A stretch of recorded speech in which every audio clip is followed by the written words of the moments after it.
বান্দার কোন আমলটি, কোন কাজটি তার মালিক কি আল্লাহ সুবহানাহু ওয়া তাআলাকে সবচেয়ে বেশি আনন্দ দেয়, সবচেয়ে বেশি আল্লাহ সুবহানাহু ওয়া তাআলা খুশি হন বান্দার কোন আমলে? এই প্রশ্নের উত্তরে আমরা অনেকেই হয়তো নামাজ বা সালাতের কথা বলবো, অনেকেই যাকাত বা সাদকার কথা বলবো, অনেকেই হয়তোবা আমরা মা বাবার প্রতি সদ্ব্যবহারের কথা বলবো, আমরা হয়তো অনেকেই আত্মীয় স্বজনের সাথে সম্পর্ক রক্ষা বা স্থাপনের কথা আমরা বলবো, অনেকেই হয়তো আমরা সিয়াম বা অন্য কোনো আমলের কথা বলবো। কিন্তু না বন্ধু, আল্লাহ সুবহানাহু ওয়া তাআলার কাছে সব আমলই প্রিয়, পছন্দনীয়, এতে কোনো সন্দেহ নেই। কিন্তু আল্লাহর পছন্দনীয় কাজের ভিতর সবচেয়ে যে আমলটি আল্লাহকে সবচেয়ে বেশি আনন্দ দেয়, সবচেয়ে বেশি আল্লাহ তাআলা খুশি হন, তার বর্ণনা এসেছে সহিহ মুসলিমের একটি বর্ণনা, যেটি বর্ণনা করেছেন আনাস বিন মালিক রাদিয়াল্লাহু তাআলা আনহু। নবী সাল্লাল্লাহু আলাইহি ওয়াসাল্লাম সেই হাদিসে আমাদেরকে একটু উপমার মাধ্যমে বিষয়টি বুঝিয়েছেন।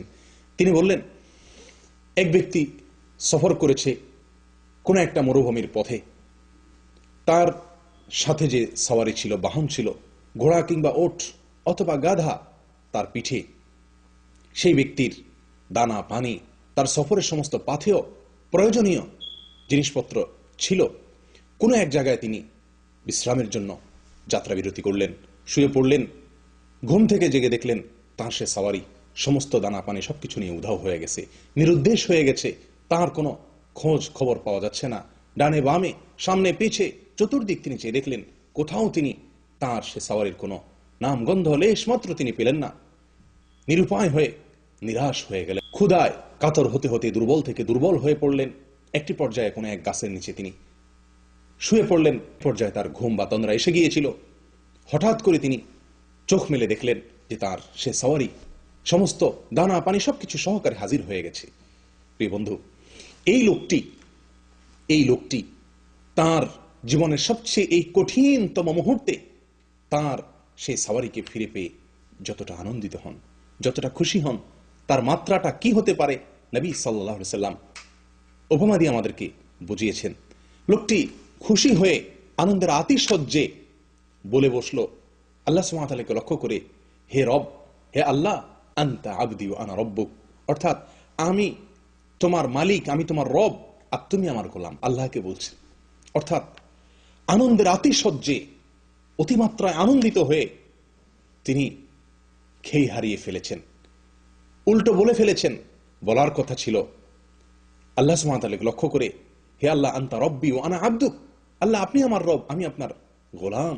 শুকরিয়া আদায় করে আল্লাহকে এই কথা বলার কথা ছিল, কিন্তু তিনি উল্টিয়ে ফেলেছেন। অর্থাৎ আল্লাহকে গোলাম এবং নিজেকে রব বলে তিনি মন্তব্য করলেন। এটা হলো আনন্দের আতিশয্যে লোকটি এরকম করে ফেলেছেন। এই লোকটি যেরকম আনন্দিত হয়, তার আনন্দের মাত্রা, তার আনন্দের সীমা পরিসীমা যেরকম পৃথিবীর যে কোনো আনন্দকে ছাড়িয়ে চলে যায়, জীবন ফিরে পাওয়ার আনন্দটা যত বেশি। একজন মানুষ যখন আল্লাহর কাছে তওবা করে ফিরে আসে, কোনো অপরাধ কর্ম ছেড়ে দেয়, কোনো গুনাহ আল্লাহকে সন্তুষ্ট করার জন্য ছেড়ে দেয়, আল্লাহর ভয়ে যখন সে সুন্দরের পথে ফিরে আসে, আল্লাহর নির্দেশের পথে ফিরে আসে, আল্লাহর হুকুমের পথে ফিরে আসে, কোরআন এবং সুন্নাহর দিকে ফিরে আসে, নফস এবং প্রবৃত্তির তাড়না থেকে ফিরে আসে, নবী সাল্লাল্লাহু আলাইহি ওয়াসাল্লাম বলেন, লাল্লাহু আশাদ্দু ফারহান বিতাওবাতি আবদিহি হিনা ইয়াতুবু ইলাইহি। বান্দা যখন আল্লাহর কাছে তওবা করে ফিরে আসে, আল্লাহ তাআলা এই ব্যক্তিটির চাইতে বেশি আনন্দিত হন।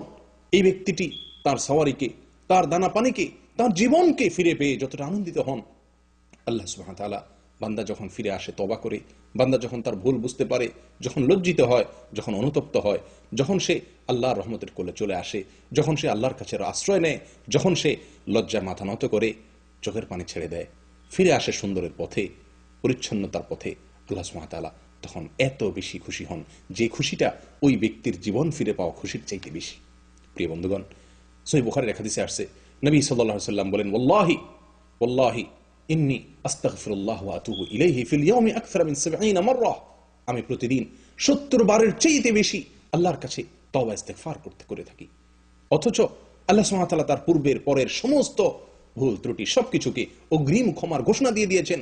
তারপরেও নবী সাল্লাল্লাহু আলাইহি ওয়াসাল্লাম তওবা করে, তওবার মাধ্যমে আল্লাহকে খুশি করার যে বিরাট এক সুযোগ, শুধু খুশি নয়, আল্লাহকে সবচেয়ে বেশি আনন্দ দেওয়ার যে বিরাট সুযোগ তার হাতে ছিল, সেটা তিনি হাতছাড়া করেন।